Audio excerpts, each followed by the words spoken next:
ನಮಸ್ತೆ ವೀಕ್ಷಕರೇ, ಪ್ರಕೃತಿಯ ಸೊಬಗು ಯೂಟ್ಯೂಬ್ ಚಾನಲ್ಗೆ ತಮಗೆಲ್ಲರಿಗೂ ಆತ್ಮೀಯವಾದಂತಹ ಸ್ವಾಗತ. ವೀಕ್ಷಕರೇ, ಇವತ್ತಿನ ಈ ವಿಡಿಯೋದಲ್ಲಿ ಬಹಳ ಕಡಿಮೆ ವೆಚ್ಚದಲ್ಲಿ ಮಾಡಿದಂತಹ ಒಂದು ರೋಡಿನ ಬಗ್ಗೆ ನೀವು ಈ ವಿಡಿಯೋದಲ್ಲಿ ನೋಡ್ತೀರಾ. ವೀಕ್ಷಕರೇ, ಈ ರೋಡು ನಮ್ಮ ಮನೆಗೆ ಬರುವಂತಹ ರೋಡಾಗಿದೆ. ಕಡಿಮೆ ವೆಚ್ಚದಲ್ಲಿ, ಅಂದರೆ ಕಲ್ಲನ್ನು ನೆಲಕ್ಕೆ ಹಾಸಿ ಕಾಂಕ್ರೀಟ್ ರೋಡಿಗಿಂತ ಬಲು ಕಡಿಮೆ ವೆಚ್ಚದಲ್ಲಿ ಈ ರೋಡನ್ನು ಮಾಡಬಹುದು. ನೋಡಿ, ಪ್ರತಿಯೊಂದು ಕಲ್ಲನ್ನು ಈ ರೀತಿ ಚೆನ್ನಾಗಿ ನೆಲದಲ್ಲಿ ಹಾಸಿ ಅವುಗಳ ಮಧ್ಯದಲ್ಲಿ ಸಿಮೆಂಟನ್ನು ತುಂಬಿಸಿ ಬಲು ಗಟ್ಟಿಯಾದಂತಹ ಒಂದು ರೋಡು ನಿರ್ಮಿತವಾಗಿದೆ. ಕಾಂಕ್ರೀಟ್ ರೋಡಿಗೆ ಕಂಪೇರ್ ಮಾಡಿದರೆ ಈ ರೀತಿ ಕಲ್ಲನ್ನು ಹಾಸಿ ಮಾಡಬಹುದಂಥ ರೋಡು ಬಹಳ ಕಡಿಮೆ ವೆಚ್ಚದಲ್ಲಿ ಮಾಡಬಹುದು. ನೋಡಿ ವೀಕ್ಷಕರೇ, ಸುಮಾರು ಇಷ್ಟು ಉದ್ದವಾದಂಥ, ಕಡಿಮೆ ಅಂದರೆ ಕಾಂಕ್ರೀಟ್ ರೋಡ್ ಮಾಡಲಿಕ್ಕೆ ಒಂದು 4-5 ಲಕ್ಷಗಳು ಬೇಕಾಗಬಹುದು. ಆದರೆ ಈ ರೋಡನ್ನು ಮಾಡಲು, ಅಂದರೆ ಕಲ್ಲನ್ನು ಹಾಸಿ ಈ ರೀತಿ ರೋಡನ್ನು ಮಾಡಲು ನಮಗೆ ತಗುಲಿದ ವೆಚ್ಚ ಸುಮಾರು 1,25,000. ನೋಡಿ, ಎಷ್ಟು ಲಘು ಪ್ರಮಾಣದ ಗಾಡಿ ಕೂಡ ಈ ರೋಡಲ್ಲಿ ಬಂದರೆ ಯಾವುದೇ ರೀತಿಯ ರೋಡು ಡ್ಯಾಮೇಜ್ ಆಗುವುದಿಲ್ಲ. ನೋಡಿ, ಖಂಡಿತವಾಗಿಯೂ ಯಾರಾದರೂ ತಮ್ಮ ಮನೆಗೆ ರೋಡನ್ನು ಮಾಡುವುದಾದರೆ ಈ ರೀತಿ ಕಲ್ಲನ್ನು ಹಾಸಿ ರೋಡನ್ನು ಮಾಡಿ. ವೀಕ್ಷಕರೇ ನೋಡಿ, ನಮ್ಮ ತೋಟದಲ್ಲಿ ಅಡಿಕೆ ತೋಟದ, ಅಂದರೆ ಹಳೆಯ ಅಡಿಕೆ ತೋಟದ ಮಧ್ಯದಲ್ಲಿ ಚಿಕ್ಕ ಸಸಿ ಗಿಡಗಳನ್ನು, ಅಡಿಕೆ ಗಿಡಗಳನ್ನು ಇರುವುದನ್ನು ನೀವು ನೋಡುತ್ತೀರಾ. ವೀಕ್ಷಕರೇ, ಈ ಗಿಡವನ್ನು ನಾವು ಉದ್ಯೋಗ ಖಾತ್ರಿ ಯೋಜನೆಯಲ್ಲಿ ಮಾಡಿದಂತಹ ಅಡಿಕೆ ಗಿಡವನ್ನು ನೆಟ್ಟಂತಹ ಇದು ತೋಟವಾಗಿದೆ.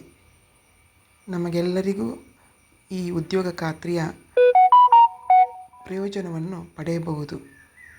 ನೋಡಿ, ಅಡಿಕೆ ತೋಟದಲ್ಲಿ ಈ ರೀತಿ ಎಡೆ ಗಿಡವನ್ನು ನೆಡಬೇಕು ಅಂತಾದರೆ ಹಳೆಯ ತೋಟ ಬೇಕಾಗ್ತದೆ. ಚಿಕ್ಕ ಅಡಿಕೆ ತೋಟದಲ್ಲಿ, ಅಂದರೆ ಎತ್ತರವಾಗಿ ಬೆಳೆದಂತಹ ಅಡಿಕೆ ತೋಟದಲ್ಲಿ ಮಾತ್ರ ಈ ರೀತಿ ಎಡೆ ಸಸಿಯನ್ನು ನೆಟ್ಟರೆ ಬಲು ಚೆನ್ನಾಗಿ ಬೆಳೆಯುತ್ತದೆ. ಈ ಗಿಡವನ್ನು ನೆಟ್ಟು ಸುಮಾರು 2 ವರ್ಷಗಳು ಆದವು. 2 ವರ್ಷ ಅಂತಲ್ಲ, ಸಾಧಾರಣ ಕಳೆದ ಮಳೆಗಾಲಕ್ಕಿಂತ ಸ್ವಲ್ಪ ಮುಂಚೆ ಈ ಗಿಡವನ್ನು ನೆಟ್ಟಿರ್ತೇವೆ. ನೋಡಿ ವೀಕ್ಷಕರೇ, ಇಲ್ಲಿ ಕಾಣುವಂಥ ಒಂದು ಬಾಳೆ ಗಿಡ ಯಾವುದಂತ ಹೇಳಬಹುದೇ? ಇದು ಮೈಸೂರು ಬಾಳೆ ಗಿಡ. ತಿನ್ನಲು ಬಹಳ ರುಚಿಕರವಾದಂತಹ ಈ ಮೈಸೂರು ಬಾಳೆ ಗಿಡವನ್ನು ನಾವು ಎಲ್ಲೋ ಒಂದು ಕಡೆಯಿಂದ ತಂದು ಇಲ್ಲಿ ನೆಟ್ಟಿದ್ದೇವೆ. ಬಹಳ ಚೆನ್ನಾಗಿ ಬೆಳೆದಿದೆ. ತಿನ್ನಲು ಕೂಡ ಬಹಳ ಪರಿಮಳ ಹಾಗೂ ರುಚಿಕರವಾದಂಥ ಮೈಸೂರು ಬಾಳೆಹಣ್ಣು. ನೋಡಿ, ಈ ತೋಟದಲ್ಲಿ ಫುಲ್ಲು ನಾವು ಎಡೆಗಿಡವನ್ನು ನೆಟ್ಟಿರ್ತೇವೆ. ಉದ್ಯೋಗ ಖಾತ್ರಿಯಲ್ಲಿ ನೆಟ್ಟಂತಹ ಈ ಅಡಿಕೆ ತೋಟ. ವೀಕ್ಷಕರೇ ನೋಡಿ, ನನ್ನ ಈ ಕಲ್ಲು ಹಾಸಿದಂತಹ ಈ ರೋಡಲ್ಲಿ ಬದಿಯಲ್ಲಿ ನಾನು ಕ್ರೋಟನ್ ಗಿಡವನ್ನು ನೆಟ್ಟಿರುತ್ತೇನೆ. ಇದು ನಾನು ರೋಡನ್ನು ಮಾಡೋದಕ್ಕಿಂತ ಮುಂಚೆನೇ ಸುಮಾರು 2 ವರ್ಷಗಳ ಹಿಂದೆ ನೆಟ್ಟಂತಹ ಈ ಕ್ರೋಟನ್ ಗಿಡ. ಇದರ ವಿಶೇಷತೆ ಏನು ಅಂತಾದರೆ, ನಾವು ಮಳೆಗಾಲದಲ್ಲಿ ಇದನ್ನು ನೆಟ್ಟರೆ ಸಾಧಾರಣ ಬೇಸಿಗೆ ಸಮಯಕ್ಕಾಗುವಾಗ ಚೆನ್ನಾಗಿ ಬೆಳೆಯುತ್ತದೆ. ಮತ್ತು ಈ ಗಿಡಗಳಿಗೆ ನಾವು ನೀರನ್ನು ಹಾಕಬೇಕು ಅಂತಿಲ್ಲ. ನೋಡಿ, ಈ ರೀತಿ ರೋಡಿನ ಅಕ್ಕಪಕ್ಕದಲ್ಲಿ ಈ ರೀತಿ ಕ್ರೋಟನ್ ಗಿಡಗಳು ನೆಟ್ಟರೆ ನೋಡಲು ಕೂಡ ಬಹಳ ಸೊಗಸು. ನೋಡಿ, ಸುಮಾರು 3-4 ವೆರೈಟಿಯ ಕ್ರೋಟನ್ ಗಿಡಗಳು ರೋಡಿನ ಬದಿಯಲ್ಲಿ ಇರುವುದನ್ನು ನೀವು ನೋಡುತ್ತೀರಾ. ಪ್ಲ್ಯಾನ್ ಉಂಟು ಇನ್ನು ಮುಂದಕ್ಕೆ ಉದ್ದಕ್ಕೆ ರೋಡಿನ 2 ಬದಿಯಲ್ಲಿ ಈ ರೀತಿ ಕ್ರೋಟನ್ ಗಿಡಗಳನ್ನು ನೆಡುವುದು.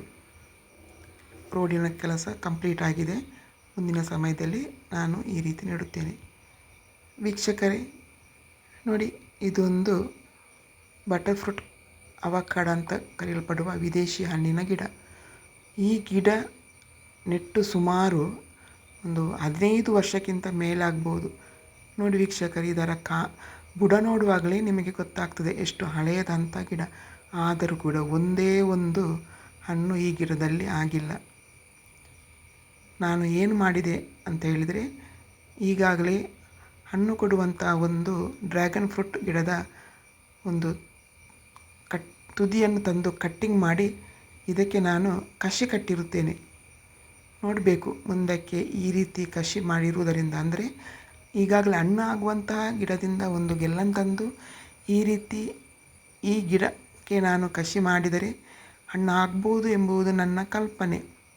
ಹಾಗೆ ಈ ರೀತಿ 2 ಗೆಲ್ಲುಗಳಿಗೆ ನಾನು ಹಣ್ಣಾಗುವಂತಹ ಗಿಡದಿಂದ ತಂದು ಇದಕ್ಕೆ ಕಸಿ ಮಾಡಿದ್ದೇನೆ. ನೋಡುವ ಮುಂದಿನ ದಿನದಲ್ಲಿ ಯಾವ ರೀತಿ ಈ ಗಿಡ ಫಲವನ್ನು ಕೊಡುತ್ತದೆ ಎಂಬುದನ್ನು.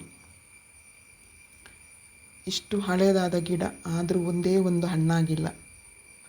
ನೋಡಿ ವೀಕ್ಷಕರೇ, ನಮ್ಮ ತೋಟದಲ್ಲಿ ಇಷ್ಟು ಕಲೆ ಗಿಡಗಳು. ಮಳೆಗಾಲ ಬಂದಂತಾದರೆ ಈ ರೀತಿ ಕಲೆ ಗಿಡಗಳು ಬೆಳೆಯುತ್ತವೆ. ಇನ್ನು ಬೇಸಿಗೆ ಸಮಯ ಅಂದರೆ ಅಕ್ಟೋಬರ್ ನವಂಬರ್ ತಿಂಗಳಲ್ಲಿ ಇದನ್ನು ಕಟ್ಟಿಂಗ್ ಮಾಡಲಿಕ್ಕೆ ಉಂಟು. ಆಗ ತೋಟ ಕ್ಲೀನ್ ಆಗ್ತದೆ. ತುಂಬ ಕಳೆ ಗಿಡಗಳು ಬೆಳೆದಿವೆ ವೀಕ್ಷಕರೇ. ಇಲ್ಲಿ ನಾನು ನೋಡಿ 1-2 ಚಿಕ್ಕ ಅಡಿಕೆ ಸಸಿ ಗಿಡಗಳನ್ನ ಇರುವುದನ್ನು ಕಾಣಬಹುದು. ಈ ಅಡಿಕೆ ಮರ ಸತ್ತಿರುತ್ತದೆ. ಅದರ ಬುಡದಲ್ಲಿಯೇ ಒಂದು ಅಡಿಕೆ ಸಸಿಯನ್ನು ನೆಟ್ಟಿರುತ್ತೇವೆ. ಈ ರೀತಿ ಸತ್ತಂತಹ ಅಡಿಕೆ ಮರದ ಬುಡದಲ್ಲಿ ಈ ರೀತಿ ಅಡಿಕೆ ಗಿಡವನ್ನು ನೆಟ್ಟರೆ ಆಗ ನಮಗೆ ನಷ್ಟ ಇಲ್ಲ, ಬೇಗನೆ ಬೆಳೆಯುತ್ತದೆ. ನೋಡಿ ಎಷ್ಟು ಸೊಗಸಾಗಿ ಚೆನ್ನಾಗಿ ಈ ಅಡಿಕೆ ಗಿಡ ಬೆಳೆದಿದೆ. ಯಾಕೆಂತ ಹೇಳಿದ್ರೆ ಇದಕ್ಕೆ ಬೇಕಾದಷ್ಟು ನೆರಳಿರುತ್ತದೆ ಮತ್ತು ಈಗಾಗಲೇ ಅದರ ಬುಡದಲ್ಲಿ ಈ ಗಿಡಕ್ಕೆ ಬೇಕಾದ ಪೌಷ್ಟಿಕಾಂಶ ಇರುತ್ತವೆ. ನೋಡಿ ವೀಕ್ಷಕರೇ, ಇದೊಂದು ತೆಂಗಿನ ಮರದಲ್ಲಿ ನೆಟ್ಟಂಥ ಒಂದು ಕಾಳು ಮೆಣಸಿನ ಗಿಡ. ಈ ಟೈಮಲ್ಲಿ ಚೆನ್ನಾಗಿ ಬೆಳೆಯುತ್ತದೆ. ನೋಡಿ ಚಿಕ್ಕ ಚಿಕ್ಕ ಕೋಡುಗಳಿರುವುದನ್ನು ನೀವು ಈ ಮರದಲ್ಲಿ ಕಾಣ್ತೀರ. ಈ ಸಮಯ ಚಿಕ್ಕ ಕೋಡು, ಇನ್ನು ಸಾಧಾರಣ ಈ ಕೋಡು ದೊಡ್ಡದಾಗಿ ಅದನ್ನು ಕೊಯ್ಯಲು ಮುಂದಿನ ಅಂದರೆ ಸಾಧಾರಣ ನವಂಬರ್ ಡಿಸೆಂಬರ್ ತಿಂಗಳಲ್ಲಿ ಈ ಕೋಡು ಸ್ಟ್ರಾಂಗ್ ಆಗಿ ಬೆಳೆಯುತ್ತದೆ ಮತ್ತು ಕೊಯ್ಲು ಮಾಡಲು ಕೂಡ ಸಿದ್ಧ ಆಗುತ್ತದೆ. ನೋಡಿ ಚೆನ್ನಾಗಿ ಗಿಡ ಬೆಳೆದಿದೆ. ಚಿಕ್ಕ ಚಿಕ್ಕ ಕೋಡುಗಳು ಈ ಗಿಡದಲ್ಲಿ ಇರುವುದನ್ನು ನೀವು ಕಾಣ್ತೀರ. ಈ ವರ್ಷ ರೇಟ್ ತುಂಬ ಚೆನ್ನಾಗಿ ರೇಟಿತ್ತು. ಕೆಜಿಗೆ 620 650 ರೇಟ್ ಸಿಕ್ಕಿದೆ. ನಮ್ಮ ತೋಟದಲ್ಲಿ ಒಂದು ಮಿಶ್ರ ಬೆಲೆ ಥರ ನಾವು ಈ ರೀತಿ ಕಾಳು ಮೆಣಸಿನ ಗಿಡವನ್ನು ನೆಟ್ಟಿರುತ್ತೇವೆ. ನೋಡಿ ತೋಟದ ಮಧ್ಯದಲ್ಲಿ ಅಡಿಕೆ ಗಿಡಕ್ಕೆ ಬಿಟ್ಟಂತಹ ಕಾಳು ಮೆಣಸಿನ ಗಿಡ. ವೀಕ್ಷಕರೇ ನೋಡಿ, ಇಲ್ಲಿ ಒಂದು ನುಗ್ಗೆ ಗಿಡ. ಇದರ ಬುಡ ನೋಡಿ ಎಷ್ಟು ಹಳೆಯದ್ದು. ನಾವು ಪ್ರತಿ ವರ್ಷ ಇದನ್ನು ಕಡಿತೇವೆ. ಕಡಿದಾಗನೇ ಅದೇ ರೀತಿ ಚಿಗುರ್ತದೆ. ಒಳ್ಳೆ ಖನಿಜಾಂಶ ಇರುವಂತಹ, ಆರೋಗ್ಯಕ್ಕೆ ಬೇಕಾದಂಥ ಎಲ್ಲ ಪೌಷ್ಟಿಕಾಂಶ ಈ ನುಗ್ಗೆ ಸೊಪ್ಪಲ್ಲಿ, ನುಗ್ಗೆ ಕೋಡಲ್ಲಿದೆ. ನಾನು ಹಲವು ಬಾರಿ ಈ ನುಗ್ಗೆ ಸೊಪ್ಪಿಂದ ಪಲ್ಯವನ್ನು ಮಾಡಿರುತ್ತೇನೆ. ನೋಡಿ ಚಿಗುರು ಚೆನ್ನಾಗಿ ಬೆಳೆದಿದೆ. ಈ ರೀತಿ 2 ಗಿಡಗಳು ಇವೆ ಮನೆಯ ಅಂಗಳದ ಬದಿಯಲ್ಲಿ. ಈ ರೀತಿ 2 ಅಂದರೆ ಈ ಪ್ರತಿ ವರ್ಷ ಇದನ್ನು ಕಡಿತೇವೆ, ಆದರೂ ಕೂಡ ಇದು ಚಿಗುರ್ತದೆ. ಇದಕ್ಕೆ ಅಷ್ಟೊಂದು ಆರೈಕೆ ಆಗಬೇಕು ಅಂತಿಲ್ಲ. ನೋಡಿ ನಾನಿದು ಕೊಯ್ದಿರ್ತೇನೆ, ನೋಡಿ ಗೊತ್ತಾಗ್ತದೆ. ಆರೋಗ್ಯಕ್ಕೆ ಬೇಕಾದ ಒಳ್ಳೆಯ ಪೌಷ್ಟಿಕಾಂಶ ಅಂದರೆ ಬೇಕಾದ ಎಲ್ಲ ವಿಟಮಿನ್ ಇರುವಂಥ ಒಂದು ನುಗ್ಗೆ ಸೊಪ್ಪಿನ ಗಿಡ.